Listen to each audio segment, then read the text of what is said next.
नमस्कार, मैं हूं आपके साथ आस्था कौशिक। आज की 3 बड़ी खबरों की बात होगी और बड़ी खबरें मिल्कीपुर उपचुनाव से जुड़ी हुई, दिल्ली विधानसभा उपचुनाव और पीएम मोदी की श्रद्धा की डुबकी से जुड़ी हुई है। मिल्कीपुर में उपचुनाव के तहत वोटिंग चल रही है, तो आज पीएम मोदी ने महाकुंभ पहुंचकर गंगा में पवित्र स्नान किया है। जबकि तीसरी खबर दिल्ली विधानसभा चुनाव से जुड़ी है। सुबह 7 बजे से दिल्ली में वोटिंग चल रही है। इन तीनों खबरों पर विस्तार से बात होगी। साथ ही यूपी उत्तराखंड की कुछ और अहम खबरें भी हम आगे आपको दिखाएंगे।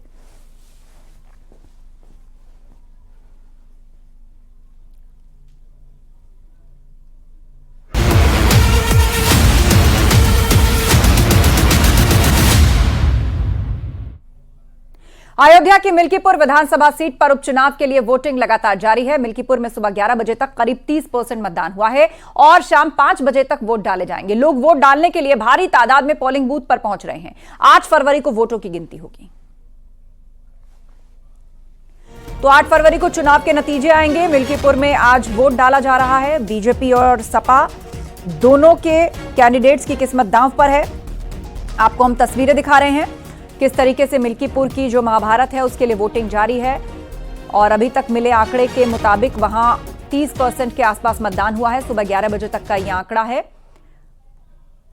अभी तक जो तस्वीरें मिल रही हैं उनसे दिख रहा है कि लोग वोट डालने के लिए काफी उत्साह में दिख रहे हैं, इसीलिए पोलिंग बूथ के बाहर लंबी लाइनें नजर आ रही हैं। 8 फरवरी को वोटों की गिनती होगी और जनता का सुनाया फैसला अनाउंस होगा कि आखिर मिल्कीपुर की जनता ने किस पर मुहर लगाई है। तो तस्वीरें आपको दिखा रहे हैं। मिल्कीपुर में भी आज उपचुनाव हो रहा है। अवधेश प्रसाद जो यहां से विधायक थे वो सांसद बन गए, उनके बाद ये सीट खाली थी और इसी पर ही बीजेपी और सपा के बीच में जबरदस्त टक्कर है। अब मिल्कीपुर की जनता किसके साथ है, आज ये वो तय कर रही है।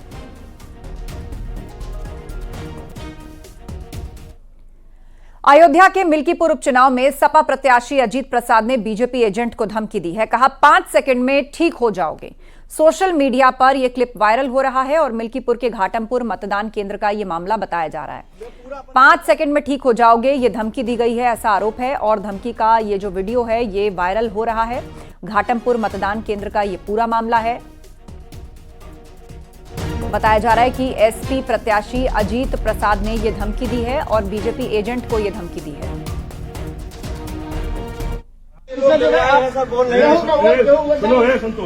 तुम्हें दिक्कत नहीं मत करो, ठीक? ये पूरा अपने औकात तुम भूल गया बाटे, हमारा औकात क्या हुआ है। 5 सेकंड के अंदर ठीक हो जाओ। शांत रहो, आराम से रहो। हाथ मत लगाओ, ये लगाओ, हाथ क्यों दिखा रहे हो? ये जाए ना यार, हाथ क्यों दिखा रहे हो? भैया प्रधान अंदर बैठे, प्रधान अंदर बैठेगा, अंदर बैठेगा। निष्पक्ष चुनाव हो जो ना भैया, निष्पक्ष तो हर क्यों एजेंट कह दिया निष्पक्ष चुनाव होता है। एजेंट को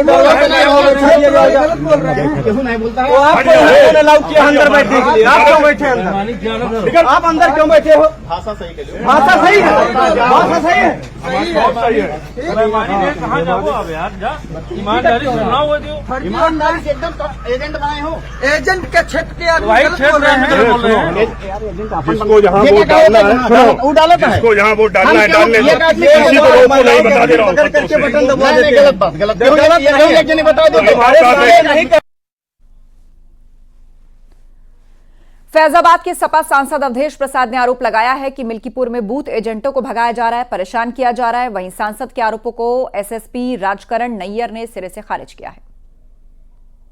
ऐसा है लगभग 2 दर्जन से ज्यादा 2 दर्जन से ज्यादा बूथों पर एजेंटों को भगाने का, फर्जी मतदान कराने का, मशीनें बंद होने का, ये मैंने शिकायत यहाँ के पर्यवेक्षक को और अपने नेता को भी सब करा दिया है।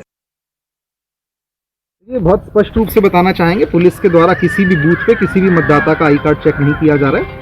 एक फोटो जो मेरे संज्ञान में आई है जिसमें कहा जा रहा है कि मतदाता का आई कार्ड चेक किया जा रहा है, वह बिल्कुल गलत तथ्य लिखे हुए हैं। जिस व्यक्ति के बाद से उस फोटो में जो व्यक्ति दिखाई दे रहा है वह किसी एक प्रत्याशी का बूथ एजेंट है और वहीं जो शिकायत मिल रही है जिसमें कहा जा रहा है कि किसी एक पर्टिकुलर राजनीतिक दल के बूथ एजेंट को वहाँ पे समस्या हो रही है, उन बूथों पर जा करके जो भी वहाँ के सभी बूथ एजेंट हैं सबका पहचान पत्र चेक करके सबसे पूछ करके कि उन्हें कोई समस्या तो नहीं है, उसी दौरान ली गई एक फोटो को भ्रामक तथ्यों के साथ दिया। वहीं समाजवादी पार्टी के आरोपों पर बीजेपी प्रवक्ता संजय चौधरी ने कहा कि समाजवादी पार्टी के वोटर्स वोट डालने के लिए नहीं जा रहे, इसीलिए सांसद वोटर्स को धमका रहे हैं। मिल्कीपुर के विधानसभा के उपचुनाव में समाजवादी पार्टी के पैर पहले ही चरण में उखड़ गए हैं। अब समाजवादी पार्टी का वोटर ही वोट डालने के लिए नहीं निकल रहा है, इसीलिए समाजवादी पार्टी के प्रत्याशी अजीत प्रसाद लोगों को डरा और धमका रहे हैं। भारतीय जनता पार्टी ने इसकी शिकायत चुनाव आयोग से की है और मुझको लगता है कि बहुत जल्दी इन पर प्रभावी कार्रवाई होनी चाहिए। मिल्कीपुर उपचुनाव को लेकर न्यूज 18 से मंत्री जेपीएस राठौर ने कहा, हमारे उम्मीदवार के सामने समाजवादी पार्टी उम्मीदवार फेल हो रहे हैं। समाजवादी पार्टी ने बाहर से लोगों को बुलाया था जो पकड़ में आ रहे हैं। पहले ही चरण में चुनाव का मतदान जारी है और हमारे साथ में बात करने के लिए उत्तर प्रदेश सरकार में मंत्री जेपीएस राठौर जी हैं। जेपीएस जी, आप वहां पर चुनावी प्रबंधन में भी थे, देख रहे थे सारा कामकाज, वहां आप तैनात थे। क्या माहौल आपको मिल्कीपुर उपचुनाव में नजर आ रहा है? मिल्कीपुर का चुनाव भारतीय जनता पार्टी ऐतिहासिक मतों के साथ जीतेगी और समाजवादी पार्टी की जमानत जब्त होगी। जिस तरीके से एक चुनाव की रचना बनाई गई है और भारतीय जनता पार्टी ने राष्ट्रवाद के नाम पर चुनाव ये लड़ा है और ये चुनाव राष्ट्रवाद बनाम परिवारवाद था, तो इसको हम बनाने में सफल रहे और राष्ट्रवाद की पिच पर मजबूर कर दिया उनको खेलने के लिए। तो वो परिवारवाद को लेकर चले और अजीत प्रसाद जो है हमारे चंद्रभान पासवान की गुगली नहीं झेल पाए और क्लीन बोल्ड हैं, बस निर्णय आना बाकी है। अच्छा सर, लेकिन अखिलेश यादव लगातार ट्वीट कर रहे हैं, समाजवादी पार्टी के ट्विटर हैंडल से ट्वीट किया जा रहा है कि वहां पर भय उत्पन्न किया जा रहा है, प्रशासनिक मशीनरी का दुरुपयोग किया जा रहा है। अखिलेश यादव का सीधे तौर पर ट्वीट आया है। ऐसा है कि इन्होंने एक योजना बनाई थी कि बाहर से बहुत से लोग बुलाकर और उनसे मतदान कराने के लिए, तो बहुत से लोग। और सीधे अब आपको लिए चलते हैं मिल्कीपुर से। केबी शुक्ला हमारे साथ लाइव हैं और साथ ही निमिष गोस्वामी हमारे दो सहयोगी हमें मिल्कीपुर से ज्वाइन कर चुके हैं। सबसे पहले केबी शुक्ला का रुख करते हैं। केबी शुक्ला, ताजा आंकड़े के मुताबिक 11 बजे तक 30% से ज्यादा मतदान हुआ है। लोगों से आपकी बातचीत हुई होगी, किन मुद्दों का लोग जिक्र कर रहे हैं और क्या ताजा जानकारी आप देना चाहेंगे? देखिए, सबसे पहले मैं आपको अपडेट दे दूं कि 1 बजे तक लगभग 42% मतदान हो चुका है और हालांकि ये भी आधिकारिक पुष्टि नहीं हुई है, लेकिन जो सूचना मुझे मिली है कि 1 बजे तक लगभग 42% मतदान हो चुका है। रही बात यहाँ के लोगों की, तो हम बता दें आपको कि शुरू से ही दोनों पार्टियां एक दूसरे की नीचे दिखाने के लिए लड़ाई लड़ रही थी। खुद की जीत सुनिश्चित करने के लिए एड़ी थी चोटी का जोर लगा चुकी है। आज समझ लीजिए कि ये 5 बजे तक मतदान होना है।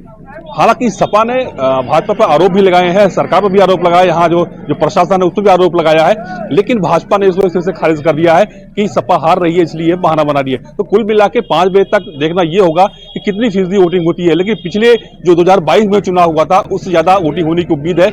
इस बार माना जा रहा है कि 50% से अधिक जो है यहाँ पर मतदान होगा। हालांकि जिस तरह से जब चुनाव जो गर्मी में होता है तो वहाँ थोड़ा परसेंट कम होता है कि लोग धूप में निकलते नहीं है, लेकिन ठंडी का माहौल है, जो भी जनता निकल रही है और लाइन लगा के इस वोटिंग कर रही है। कोई भी बूथ हो, सभी बूथों पर आपको लाइन मिलेगी। जितनी यहाँ की जनता है वो उत्साह से जो है मतदान कर रही है। ये अलग की बात है मतदान किसके पक्ष में जाएगा ये तो 8 फरवरी को मालूम पड़ेगा, लेकिन जनता उत्साहित है और जनता अपने घरों से निकलकर बूथ पर पहुंच रही है और मतदान कर रही है। बाकी आरोप प्रत्यारोप तो चलते रहते हैं, उन पे लगा रहे हैं, लेकिन जनता उत्साहित है। अपने प्रत्याशी, अपने जो प्रतिनिधि को चुनने के लिए वो बूथ पर पहुंच रही है और 1 बजे तक 42% तक मतदान बताया जा रहा है। हालांकि जिस तरह से 5 बजे तक जो मतदान प्रतिशत आएगा वो 50% से ऊपर जाने की उम्मीद जा रही है। बाकी रही यहाँ के मुद्दों की बात, तो मुद्दे यहाँ बिल्कुल आपने अपडेट किया कि लगभग 42% मतदान 1 बजे के आसपास मिल्कीपुर में हो चुका है। निमिष गोस्वामी भी हमारे साथ है, उनका भी रुख कर लेते हैं। निमिष, लोग क्या कह रहे हैं, किन मुद्दों पर यहाँ वोट पड़ रहा है? अब आप देखिए, वोट के साथ राजनीति तो अपना काम कर ही रही है। बीजेपी सपा पर आरोप लगा रही है, सपा बीजेपी पर आरोप लगा रही है। कोई कह रहा है हमारे वोटर्स को नहीं निकलने दे रहे, कोई कह रहा है कि वहां के सांसद के बेटे धमका रहे हैं। प्रत्यारोप का दौर सुबह से ही चल रहा है, लेकिन जिस बूथ पर हम मौजूद हैं यहाँ पर लगातार मतदान शांतिपूर्ण ढंग से चल रहा है। हम एक बार आपको दिखाएंगे, ये इनायत नगर का पिंक बूथ है और इस जगह पर सुरक्षा के व्यापक इंतजाम है। बड़ी संख्या में यहाँ लोग पहुंचे हैं और जैसा कि अभी सहयोगी केबी जी बता रहे थे कि लगातार मतदान प्रतिशत जो है वो बढ़ता ही जा रहा है और लगभग 42% मतदान हो चुका है और अभी 1 बजे है। मतदान 5 बजे तक होगा, तो जाहिर सी बात है कि जो यहाँ पर पहुंच रहे हैं मतदाता, उनका उत्साह अपने शबाब पर है। इसके साथ ही इस बूथ पर बड़ी संख्या में युवा भी पहुंचे हैं। युवाओं से जब हमने बात किया तो उन्होंने मिल्कीपुर की जो विकास है उसको तरजीह दी है। इसके साथ ही यहाँ पर शिक्षा, इसके साथ चिकित्सा, इनको प्राथमिकता देते हुए मतदान किया है। हालांकि जो तमाम तरीके के आरोप पक्ष और विपक्ष दोनों तरफ से लगाए जा रहे हैं, जिस बूथ पर हम मौजूद हैं सुबह से यहाँ एक भी बार किसी तरीके की न हलचल हुई है, न कोई आरोप प्रत्यारोप लगा है।